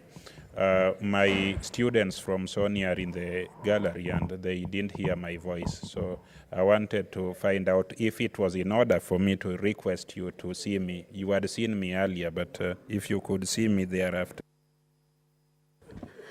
That is in order, Senator Mbogo. George, we can give you 2 minutes before Senator Farhia proceeds. Thank you, Madam Speaker. I want to thank you for the opportunity to welcome pupils from Sony Primary. Madam Speaker, Sony Primary is my village school. It's an excellent school. It used to be much better when Sony Sugar Company was performing, but it now has challenges. Madam Speaker, to the students and pupils who have come from Sony Primary, I thank you for traveling far next to the border of Tanzania to this great city and see us debate in the Senate. You students are our future, you are our hope. In this House, we debate serious issues that affect the future of this nation. I am glad that you are watching us debate, both men and women, and you are learning that debating is good. We resolve our issues through the debate and persuasion, and we hope you take the culture of debate and persuasion back to Sony. I want to thank you and to welcome you for coming and choosing the Senate. It's a good place. I hope you become senators after me. Thank you very much. Senator Faria, proceed. Thank you, Madam Speaker. I hope my time starts now because already some 2 minutes were taken away. Madam Speaker, if you employ somebody on contract, first of all, I wish to thank my senator for bringing this issue, Senator for Wajir County, because it's an important issue. And the fact that people are given less time in terms of contract will not reduce wages. There are critical issues people need to address. For example, the wage bill, does it include also ghost workers, Madam Speaker? Have we addressed that? Did we get rid of all the ghost workers that we have, first of all, before we even consider demotivating people who are already working, Madam Speaker? Madam Speaker, money is spent in training people. I'm not even talking about the one that is spent when they went to college and all that. I'm talking about the on-the-job training, what they call on-the-job training, Madam Speaker. Because when somebody is new, they are learning how to do some work, and there's someone else who's training. So in terms of output for that company or for the government, 2 people's time is wasted in terms of training that person, Madam Speaker. And therefore, if that money is wasted, then that means that organization, whatever, whether it's public or private, their resources is wasted. That's one. Madam Speaker, let me talk about my own profession, Madam Speaker. As an accountant, you need a whole full year cycle to understand from January, the first quarter, what happens. This payment, what happens on a daily basis, to monthly basis, to quarterly basis, to biannual basis, to annual basis. So 1 year is a learning curve in the first place. So that when that learning curve is done, Madam Speaker, then we are also left with now 2 years to do, to get now the investment in. I think 2 years is too little, Madam Speaker. Madam Speaker, the other issue I wanted to bring to the attention of the House is that the way this system can be used to abuse, Madam Speaker. For example, let us say a government comes in and there was a previous government. By the time the people's contract ends, that means already there's a lot of nepotism in any organization. Then that means everybody else will be out, and new people who are like politically correct people will be employed, Madam Speaker. The nepotism does not end there, Madam Speaker. Even, let's say, a new CEO. Right now, most corporate bodies, their lifespan is 6 years. After 6 years, a new CEO comes in. By the time he finishes that 6 years, and that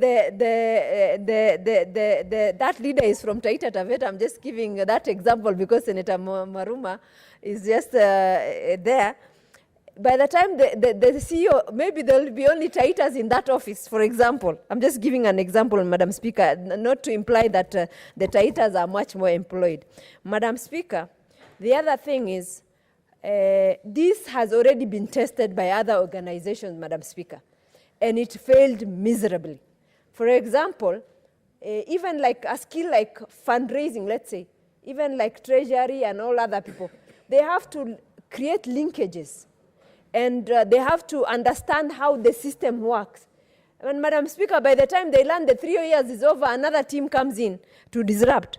And then in general, economy is made up of 3 factors.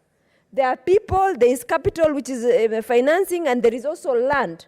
You disrupt one of the factors of economy, then you will have killed the engine of the economy of that institution, Madam Speaker. And Madam Speaker, that is something that I think we need to look at it very, very keenly before we make that decision, Madam Speaker. I thank you, Madam Speaker. Senator Mary Yene.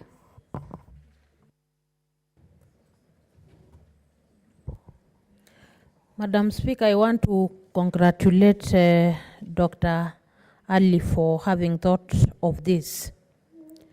In this statement, the committee concerned should explain how the workforce who are already earning very little will be able to service their NHIF, how they will also be able to service loans for mortgages and also housing.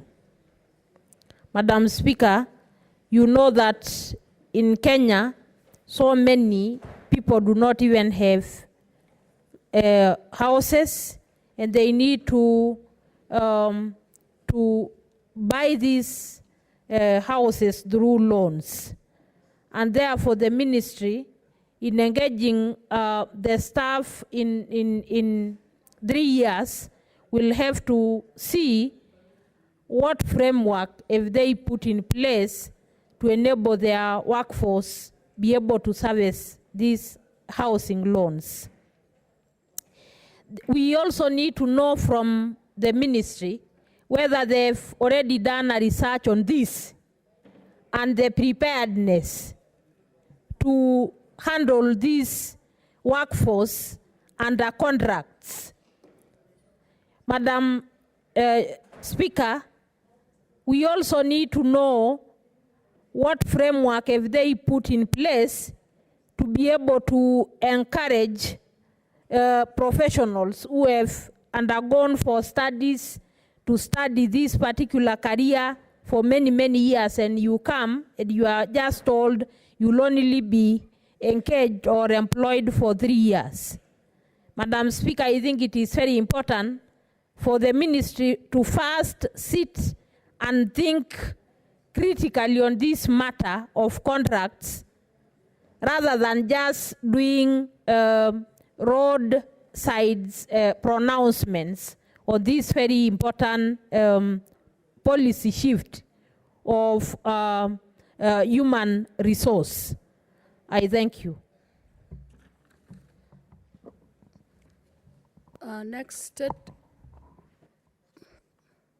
Next statement, Senate Majority Leader.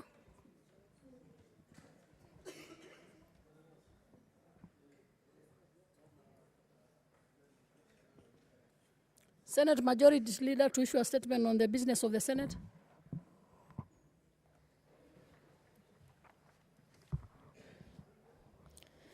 Oh, thank you, Madam Speaker.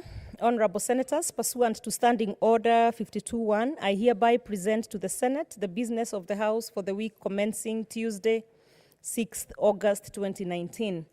On Tuesday, 6th August 2019, the Senate Business Committee will meet to schedule the business of the Senate for the week. On that day, and subject to further directions by the SPC, the Senate will consider bills due for second reading and committee of the whole. The Senate will also continue with the consideration of business that will not be concluded in today's order paper. On Wednesday, 7th August and Thursday, 8th August 2019, the Senate will consider business that will not be concluded on Tuesday and any other business scheduled by the SBC. Honorable Senators, with respect to the status of bills, the Senate has so far concluded debate and passed 40 bills. Of the 40 bills, 7 were assented to and are now part of the laws of Kenya. 31 of them are pending consideration by the National Assembly, while 2 are undergoing mediation. I would like to commend the Senate for showing dedication and hard work in processing the said bills. On the other hand, Honorable Senators, the House has a total of 19 bills pending conclusion in the Senate, with 11 at second reading and 8 at the Committee of the Whole stage. I urge respective standing committees to conclude consideration of the bills and table reports pursuant to the standing orders in the same breath. I urge respective movers of the bills to avail themselves whenever they are scheduled by the SBC. Honorable Senators, you will note that the Senate has received and continue to receive quite a number of petitions and statements which are referred to the relevant standing committees for consideration. I urge respective committees to expeditiously conclude with these pending petitions and statements and to table reports pursuant to the standing orders. Madam Speaker, before I conclude the statement, allow me to remind honorable senators that in accordance with the motion adopted by the Senate on Thursday, 13th June 2019, the Senate Business Committee is making preparations for the sittings which are scheduled to be held in Kitui County from the 16th to the 20th of September 2019. A Kamukunji will be convened in due course to brief honorable senators on the preparations made.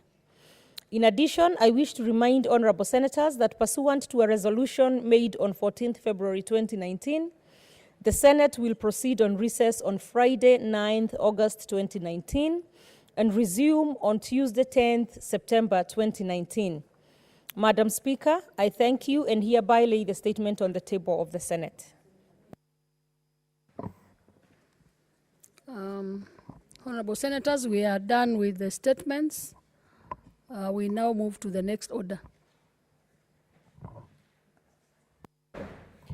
Order number 8, the Division of Revenue, number 2 Bill, National Assembly Bill number 59 of 2019, first reading. A bill for an act of parliament to provide for the equitable division of revenue raised nationally between the national and county governments in 2019-20 financial year and for connected purposes. Next order. Order number 9, motion, staff rationalization in counties. Honorable Senators, for this one is resumption of business, resumption of debate. It is therefore open for debate.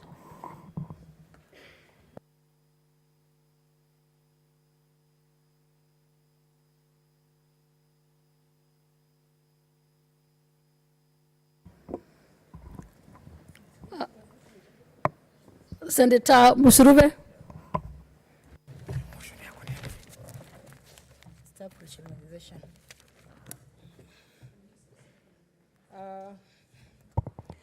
Thank you, Madam Speaker, for giving me an opportunity to talk on this motion on staff rationalization.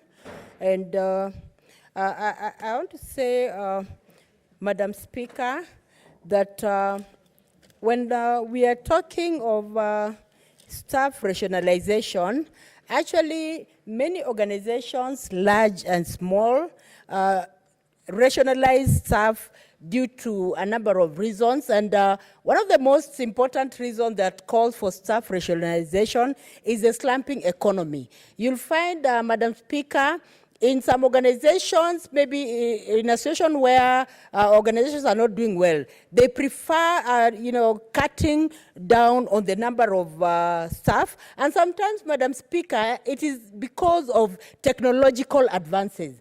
Like you'll find some organizations, because of technology, they're able to do so much with a lean number of staff. So with a lean number of staff, if an organization is able to do well, then sometimes the executive justify that it is possible to just cut down on staff so that they make use of the little number of staff that is there and get maximum productivity from the staff. Now, Madam Speaker, when we are talking on issues of staff rationalization, these are issues that need to be thought out very well. Because, Madam Speaker, staff rationalization has impact on the workers.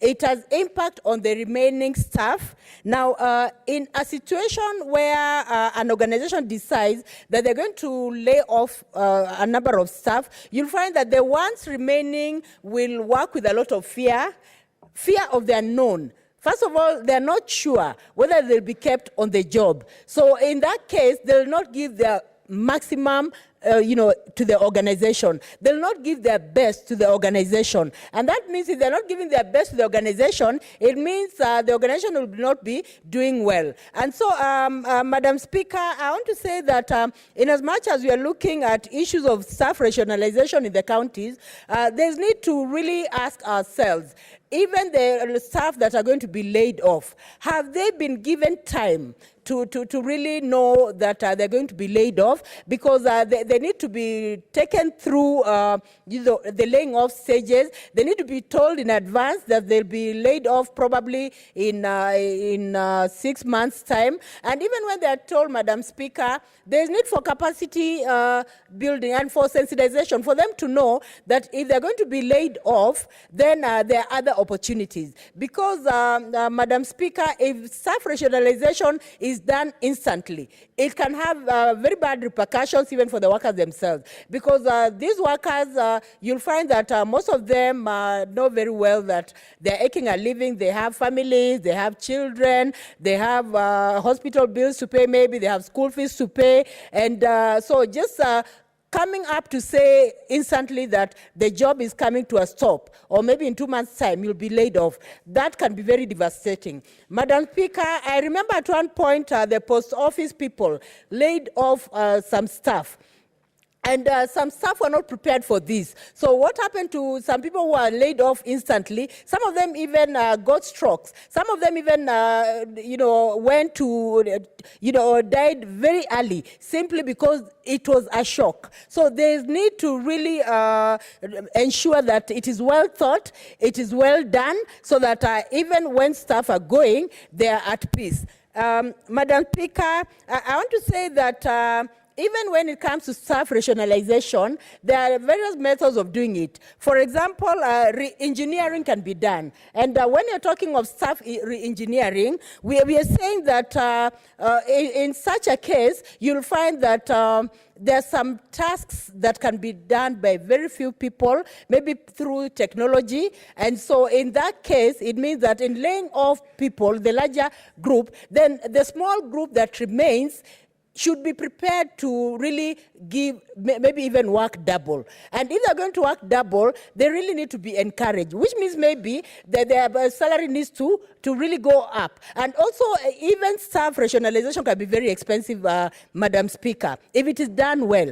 I remember in the Labour Committee at one point, the staff rationalization was done in some counties of Makueni, Machakos, and when the staff came, they complained that they were laid off, yes, but they were not paid their full amount of money. They were paid in bits. So if staff rationalization is to be done properly and effectively, it has to be in such a way that the members of staff who are going to be laid off are told in good time. And even after being told in good time, the organization needs to find out, even if it's the county government, it has to really ensure that it has enough money to ensure that even when these staff are going home, they're given their full lump sum. Because if they're given their full lump sum, maybe they can reorganize themselves and start a business or do something, but because they still even have rent to pay. But if they're just told, we are laying you off, and then they're given 2 months' salary. Madam Speaker, even if one day you're told you're laid off and you're given 2 months' salary, how do you even pay your rent? Your rents, how do you even pay your electricity? How do you even pay your waters? Or if you are told that the other money will trickle, it will come in bits, maybe it will come in 6 months. Now, between that time to 6 months, how will you be surviving? Madam Speaker, there's need, therefore, for county governments to ensure that even when they're doing this, they're doing it in such a way that the workers are not affected adversely. And another way of probably rationalizing is downsizing. Now, when we are talking of downsizing, we are talking of reducing the workforce for the purpose of efficiency. And even if it's, reducing the workforce for the purpose of efficiency, it could be maybe the last in, can be the last out. And even another way of doing it is probably looking at the age factor, that maybe some staff could be almost reaching the retirement age. Probably those are some of the staff that can actually be rationalized. And also some staff in the event where maybe staff have had misconduct, like for example, not delivering, for example, being unethical. These are some of the staff that maybe can be looked at instead of just saying that the county government is going to rationalize, 30 people and all that. There has to be a justification of rationalizing, so that even when colleagues see that they have been downsizing, they look at the staff members who have been downsized and say, yes, so-and-so did this and that, and maybe that is the reason. And you see, that will make the remaining staff work hard for the purpose of ensuring of productivity. And I want to say, Madam Speaker, also, when workers are encouraged, even if rationalization is going on, when workers are encouraged, they'll actually produce an Alice in Wonderland. It is possible for workers to actually work and be productive when the executive is even sleeping, because they're encouraged. So this encouragement is quite important, and we should not actually demoralize workers even when rationalization is being done, because rationalization... And congratulate my sister, Senator Zani, for moving this motion. But, Madam Speaker, I'd like to also state that we as senators whose mandate is to protect counties, one thing we've not done very well is to look at audits of what it is that counties are taking over from the former county councils. I know we have been on the case of the counties with regards to the percentage of operational costs vis-a-vis developmental costs and the wage bill and all sorts of mzigo, so to speak, that is now become talk of the country. But one thing that we must look at is how much the counties have inherited, or what stuff the counties have inherited from the previous county councils, they were called, right? County councils. Because there are counties where 70 or 80% of really ghost workers and people with little capacity or no relevance to the jobs that they're supposed to do had to be absorbed by the county governments. So by the time a new government comes in place, or by the time the counties came in place, we found that there was counties that had almost 70% of the money that the county was receiving going to their wage bill.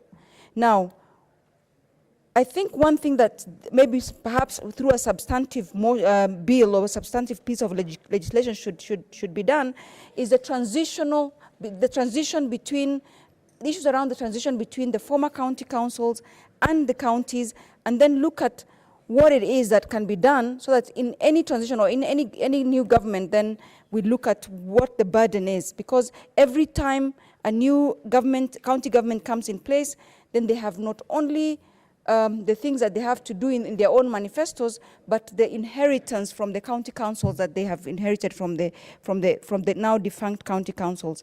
So again, I sympathize sometimes with the county governments when it comes to this, but of course, as has been mentioned, there's below optimal practices in terms of personnel governance, where how the on board is having a really great dent on the finances of the county, but also on the service delivery. I think one of the tragedies of this is that if we continue in the way we have been continuing to just get people that maybe supported us during elections, or get people that we promised certain arithmetics in terms of, the ethnic balance that we sometimes have to deal with, or maybe the favors we need to do a few people that have supported our campaigns and things like that, then, Madam Speaker, it's not even about the numbers or even the resources, but there'll be no service that will be delivered in the counties. So if we look at that, really,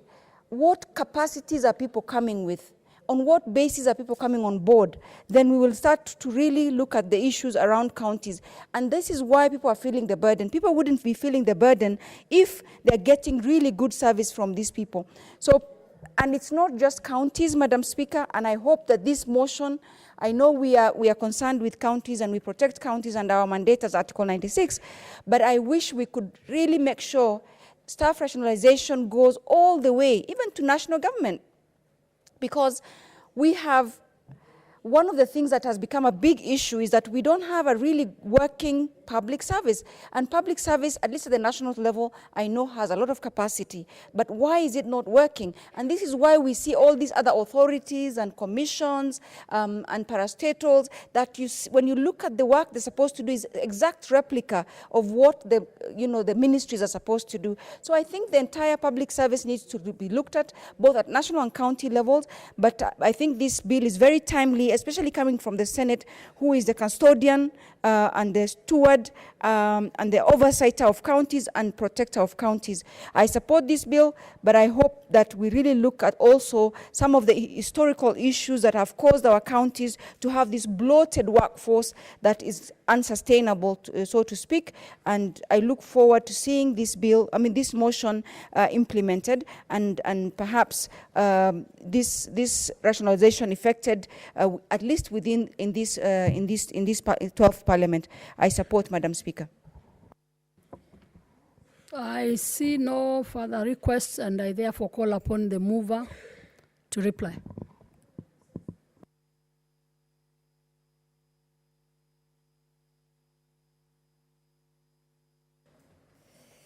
Madam Speaker, I'm sure some people are wondering why I'm the mover and the motion is for Senator Zani.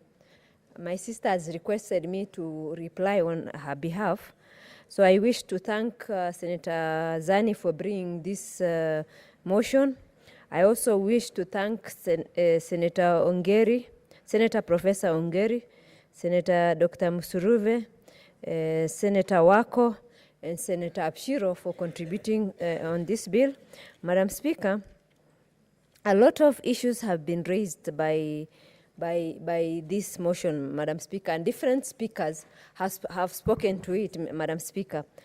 There is an issue around executive breaking the law, Madam Speaker, that they swore to protect, Madam Speaker, because there is a clear legislation, that regulation, that requires counties not to exceed, Madam Speaker, 35% of the revenue should not be spent on wage bill, Madam Speaker. Madam Speaker, issue around sustainability has been raised, Madam Speaker, in that if we continue with this trend, with only 2 governors in office, and one of the governors being in office only for 2 years, we can reach up to 65% for counties that even never inherited even wage bill from the defunct county government. Madam Speaker, this is a serious issue. Madam Speaker, the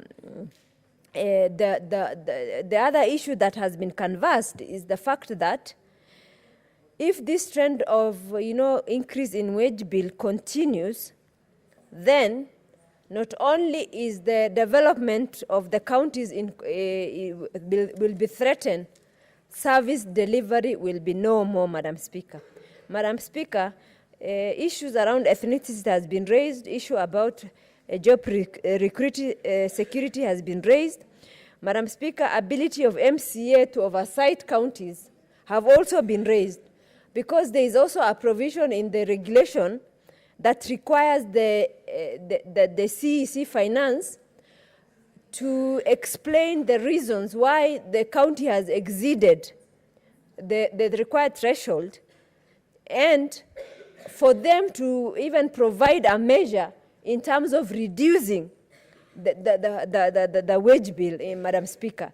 And Madam Speaker, and county assemblies requiring, to monitor that progress, Madam Speaker. For counties that were okay when they took over from the defunct government, and for their wage bill to reach up to 65%, Madam Speaker, is really an issue, Madam Speaker. And had these MCAs been monitoring on quarterly basis or on annual basis, then this situation would have been different, Madam Speaker. And then, Madam Speaker, also, Madam, the issue around inherited wage bill from the defunct county government has been raised, Madam Speaker. That needs solution, Madam Speaker. Madam Speaker, the other issue that has been raised is around also this motion extending to the national government to ensure that rationalization of wage bill is addressed, Madam Speaker. Madam Speaker, the fact that, and you know, there are 20 governors, Madam Speaker, who raised their wage bill by more than 10%, Madam Speaker, within a year, within 2 years, Madam Speaker. I think not only the MCAs, but even this House, stand indicted for not taking action, Madam Speaker. And Madam Speaker, I think, in fact, we need a resolution, also another additional resolution, that these people also need to be brought to book in terms of being called to explain what the MCAs ought to have done, which they have not done. I think we have responsibility to the Wanjikos, to the Halimas, and everybody else to come and, if the MCAs have not been up to the task, they expect this House to rise to the occasion so that Kenyans can reap the benefit of devolution which they voted, Madam Speaker. And the other issue, Madam Speaker, because of sustainability issues around counties, Madam Speaker, then, Madam Speaker, this House, because we protect devolution, the sustainability of counties is questioned, then that means we are also not protecting counties, Madam Speaker. And this is a requirement, Madam Speaker, that we need to do, Madam Speaker. So, Madam Speaker, this issue needs to be reviewed thoroughly so that all the resolutions are passed. And in my view, additional resolution need to be included in those resolutions that require a finance committee also to summon all these 20 governors. They need to tell us what it is that the service people were not getting, that some of them not only raised wage bill by 10%, the others who have raised up to 22% of the wage bill. What were they trying to get out of that, Madam Speaker? Madam Speaker, I wish to reply, and Madam Speaker, and also thank the House for this bill, and Madam Speaker for allowing me to reply. I thank you. Honorable Senators, I find and rule that this matter does not affect counties, and I'm therefore going to proceed to put the question that aware that the Senate represents the counties and serves to protect the interests of the counties and their governments, further aware that the launch of the capacity assessment and rationalization of the public service program was launched by the Intergovernmental Steering Committee on 14 July 2014 with the objective of transforming the public service for efficient and effective service delivery at both levels of government, noting that the implementation timelines for the capacity assessment and rationalization program of 2 years, specifically with regard to the capacity assessment, workload analysis and staff redeployment and transfers of paramount importance in the counties as the terms of all second-term county governors come to a close in 2022, concerned that county governments are still engaged in uncontrolled hiring of staff in total violation of applicable laws, exposing a glaring imbalance between money spent on recurrent expenditure versus budgets for development projects, which are the essence of devolution. Concerned further that contrary to Section 15(2)(b) of the Public Finance Management Act, in counties such as Nairobi, Machakos, Garissa, Kisumu, Wajir, Baringo, Narok, Nakuru, and Nyamira, staff salaries consumed in excess of 75% of total expenditure, over and above the set limit of 35% as provided in Regulation 25(1) of the Public Finance Management County Governments Regulation 2015 during the financial year 2018-2019.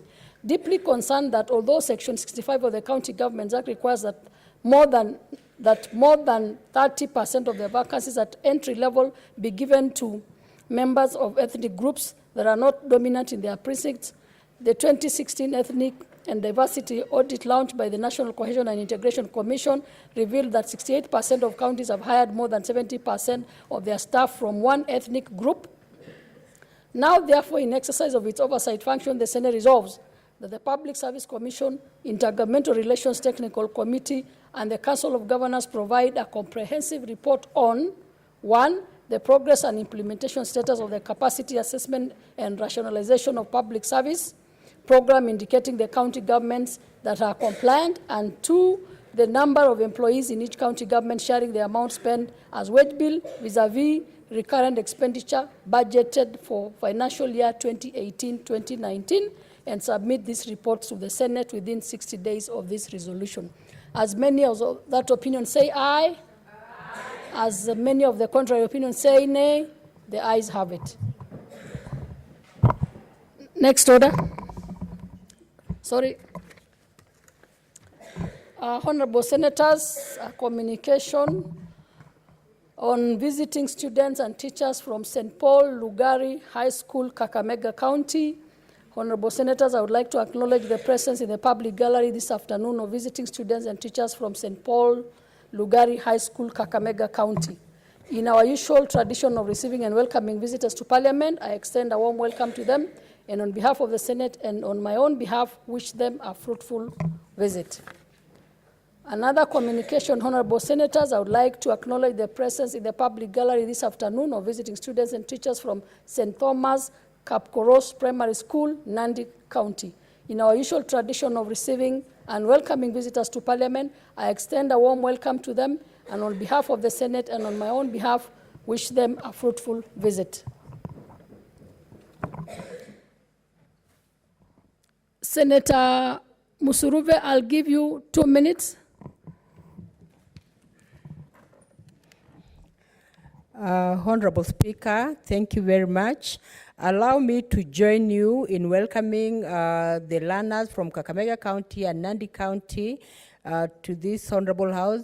And I want to say, Madam Speaker, I come from Kakamega County, and I'm really proud and happy that students have come all the way, and their teachers, just to come and interact with the Senate. And Madam Speaker, it is something commendable, and I want to encourage many other counties to emulate what the teachers from Nandi and Kakamega have done. Thank you very much. And also, Madam Speaker, allow me also to just say a word to the students that your teachers are your parents, and you need to listen to the instructions. They actually have wisdom, words of wisdom, and we are relying on you to be good students so that eventually you'll become good leaders. You can only become a good student when you take in the instructions of your teachers. So thank you very much for coming to the house, and Madam Speaker, thank you also for the opportunity that you've given me to welcome them. I'm sure you meant that their teachers are like their parents and not their teachers are your parents. So, Senator Haji Farhia, 2 minutes. Thank you, Madam Speaker. I also wish to join you in welcoming the students from Nandi and Kakamega. Madam Speaker, in this house, we've been talking about, yesterday about cancer, and I also talked about relationship between cancer and corruption, and I want to extend it further to cheating of exams, Madam Speaker. Madam Speaker, for me, we always say whatever you plant is what you harvest. This is where the life for the children starts, and I want your life to be different from our generation. We want you people to be very honest people. From your examination, because there are cases of exam malpractice that has been rampant. Actually, I'm even addressing the nation, not only you. Examination cheating is the beginning of all manner of corruption, because a child is nurtured to cheat. In my vernacular, we say, if you stole a camel, you do not expect that camel to produce a camel that it belongs to you. It will not. That the product of that camel you stole is still a stolen camel, Madam Speaker. And Madam Speaker, for us to have integrity, it must start in our classroom, Madam Speaker. So, Madam Speaker, I think this is the right forum for me to address this student. If we have to change the thinking and the ideas in this country, I think integrity and honesty needs to start with the young minds that need to be nurtured from now. So I challenge our teachers, please, that is a homework that you need to do. I am sure you're already doing that, but I think we need an extra effort, because that is what we need in this country, Madam Speaker. I thank you, Madam Speaker. Next order. Order number 10, motion, creation of support services for members of the disciplined forces and their families.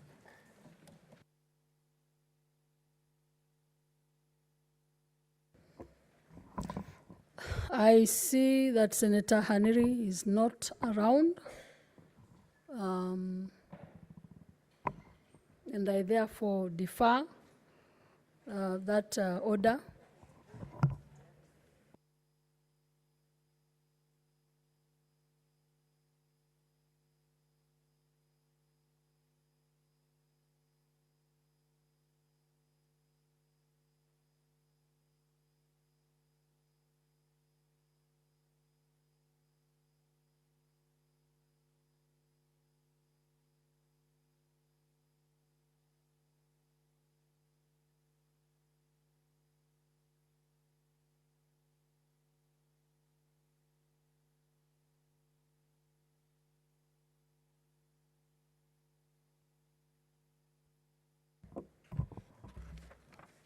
Okay, Senators, next order.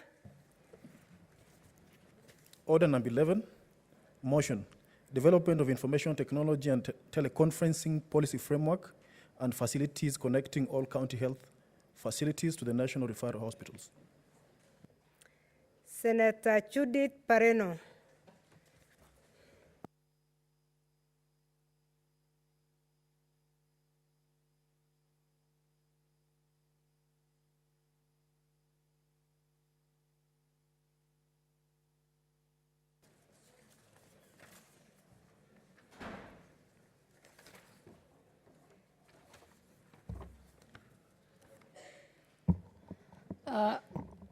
Honorable Speaker,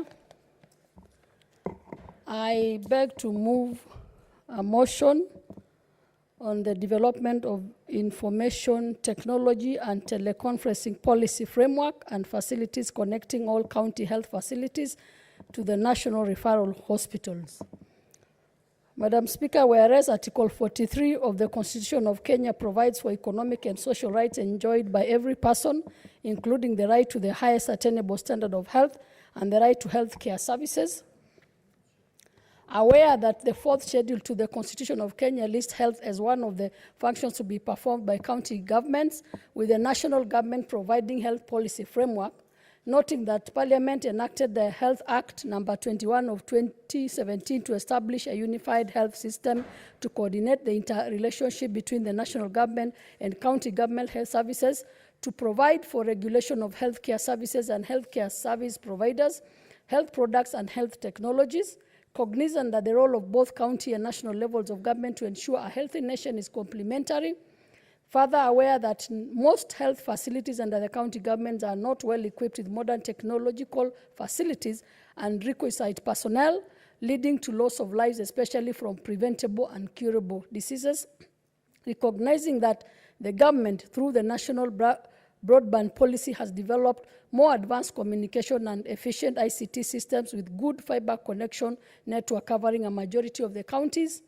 Further, cognizant that the lack of structured engagement through technology between the county and national referral hospitals is impacting on quality of health service provision in the county and referral facilities. Now, therefore, the Senate resolves that the national government, 1, fully and urgently implements the Health Act number 21 of 2017, 2, further collaborates with county governments to initiate and develop an ICT and teleconferencing policy framework, and 3, facilitates connecting all county health facilities to each other and to the national referral hospitals with a view to ensure seamless and efficient medical consultation between and among medical personnel and health facilities. Madam Speaker, I wish to just give a little background as to why I came up with this motion.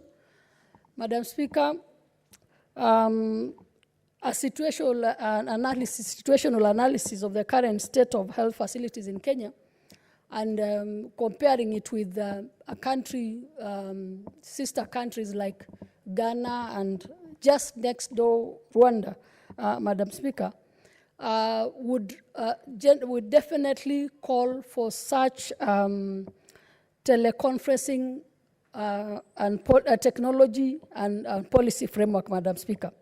Madam Speaker, health requires for us to provide proper health services. We require very good infrastructure, physical infrastructure, inpatient, we need beds, we need equipment, we need transport, we need accessibility to these facilities. And for us to be able to deliver, we definitely need technology, including proper ICT services, Madam Speaker. Madam Speaker, we are told the Ministry of Health, as of now, has not established any call centers, has no proper either county or national coordination of management of health services, like coordination of ambulances or emergency services, Madam Speaker. And Madam Speaker, without this proper coordination, without... So I would like to propose, not to put, but to propose the question that we raised. Article 43 of the Constitution of Kenya provides for economic and social rights enjoyed by every person, including the right to the highest attainable standard of health and the right to health care services.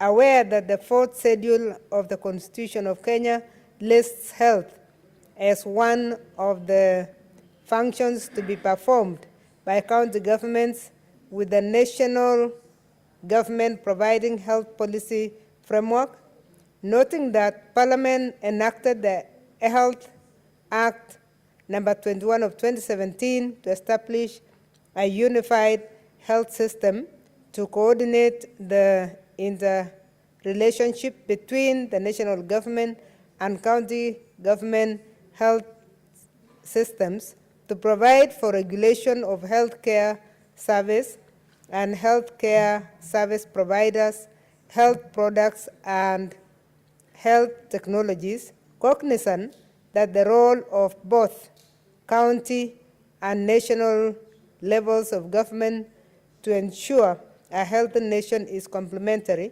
further aware that most health facilities under the county governments are not well equipped with modern technological facilities and requisite personnel, leading to loss of lives, especially from preventable and curable diseases, recognizing that the government, through the national broadband policy, has developed more advanced communications and efficient ICT systems with good fiber connection network covering a majority of the counties, further cognizant that the lack of structured engagement through technology between the county and the national referral hospitals is impacting on quality of health services provided in the county and referral health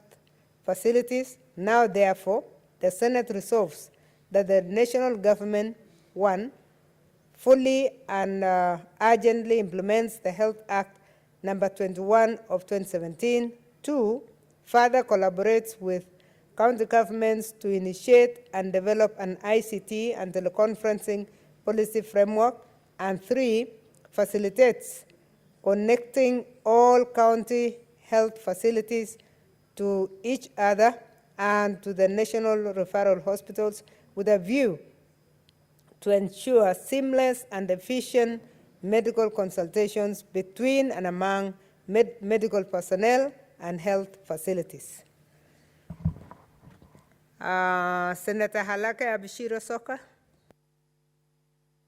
Thank you, Madam Speaker, for giving me this opportunity. I rise to support this all-important motion by our sister Senator Pareno from Kajiado.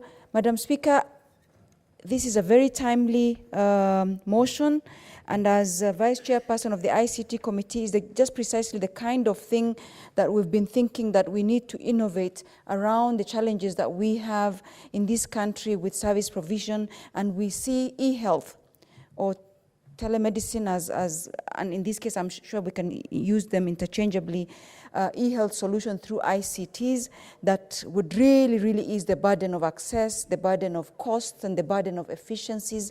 And as you know, health issues are very time conscious. But more importantly also, it's a socio-economic rights issue. As per our Constitution, Article 43, where every person has the right to the highest attainable standard of health, which includes the right to health care services, including reproductive health care services.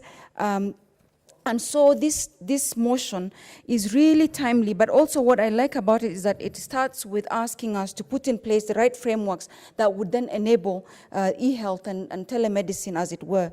Madam Speaker, as you know, teleconferencing or televideo or telemedicine or e-health as it is can really ride on ICTs to have a great potential to address some of the issues I've just talked about, accessibility, especially in marginalized areas, in our rural areas, and where most of us come from. And I think perhaps the fact that Senator Pareno comes from Kajiado could have contributed to her thinking out of the box and bringing this motion where she's thinking that why do people in Kajiado or in Isiolo, for that matter, where I come from, that where the health infrastructure doesn't exist actually in most of our rural setups, why can't we then hook up into innovative ways of providing diagnosis, of providing treatment, and of providing perhaps continued learning by our healthcare providers, as well as just linking all this to give access to our citizens, and then to do it cost efficiently so that it's sustainable. So on many levels, this is really great. It's very feasible, and we've seen from the way she has described to us in Rwanda, in Uganda, it seems clinically also doable, even in a setup or like our own that is similar to ours. Madam Speaker, of course, as we look at the areas of medicine that can really lend themselves to e-health, many come to mind. Even if we just decide to offload the easier ones, like dermatology, for instance, or gynecology, although gynecology and reproductive health is not really as easy and is wrought with complexities. But if we did that with some of the ones that are easy to do, we could really make sure that we're efficient and we offload some of the burden on our healthcare providers, where sometimes in one hospital you have one doctor working day and night, and by the time it's midnight, they're probably just writing whatever, and it's not their fault. Madam Speaker, again, just recently we passed the mental health bill, and I kept wondering, perhaps, could this be an area that the mental health can really lend itself, where if somebody is feeling depressed or suicidal or other ways, could call somebody or could video call somebody and speak to somebody real time I forget what they call it. They call asynchronous and synchronous approaches. So I'm thinking there are areas of medicine that could very easily lend themselves to sort of virtual world or use ICT to do this. But I think it is about time we at least looked at the policies that govern this, because I know there are challenges, there are barriers to telemedicine, as we've seen in other parts of the world where they have implemented, even in the first world where, where they have advanced infrastructure and where they're using telemedicine for more sophisticated diagnoses and more sophisticated, as the seconder has talked about, perhaps surgeries that are using artificial intelligence and are using perhaps robots and things like that. But even in the local public health, basic healthcare systems using community health workers, I think that can lend itself. But I think I'm glad that the prayer is actually to put in place the right frameworks, to put in place the right policies so that we get it right. Because the number one thing that I have read about telemedicine and about e-health is sustainability. And where does the sustainability, lack of sustainability come in? Resources sometimes tend to just die out. Certain governments put in place seed money to try and do pilot projects, and as soon as that seed money is finished, then it just dies. So I'm glad that she's asking this House to compel the executive or whoever is supposed to do this, our ministries and our academia, and to come together in a team to do the policies and the right framework so that we get it right and then it's sustainable as well. Madam Speaker, of course, I don't want to go over because Senator Pareno has really outlined the benefits with the cure, with the prevention, with the education, with the research and evaluation. She also mentioned that the opportunity we have is that our coverage of internet is quite high, but therein is where we have a problem. And as somebody who comes from an area where, and who is in the ICT space, is that the 83% coverage is not very factual, my sister. It looks at the number of users as opposed to the area of coverage. So you find, because of the numbers, it's a population-based percentage. And the population-based percentage means that if we have 60% of the people in Kenya living in Nairobi, we can almost say we've covered the entire country because it's a population-based percentage. When you look at the geographic-based percentages, it's very low in the parts of the geographic locations that we're looking at for telemedicine. Because if it's Nairobi-based, which is the coverage in terms of the internet coverage, already they have access to within reasonable kilometers to Bagathi, let's say to Kenyatta National Hospital. But when we look at the geographic coverage, the percentages then drastically fall.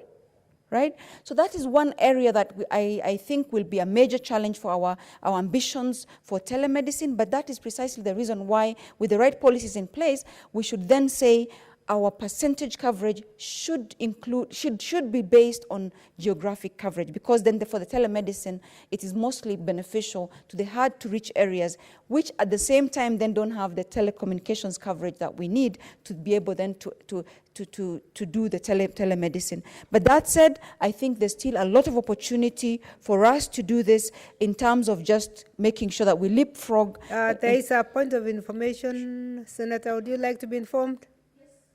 Okay. Senator Barreno. Thank you, Madam Speaker. I wanted to inform my sister, Senator Abshiro, that according to the data, current data, as of 2019 January, only 164 sub-locations in this country have zero networks, but most of the other areas are covered. So we appreciate that there are areas that are not covered, but you can imagine out of the so many sub-locations in this country, only 164 have zero coverage. The rest have some sort of coverage. Continue. Thank you, Senator. I think that is correct. Actually, there were 202, but have reduced to 100. The number you gave, which is correct. But this is the basic 2G that we're talking about. That may not enable the kind of infrastructure we need for telemedicine. But that said,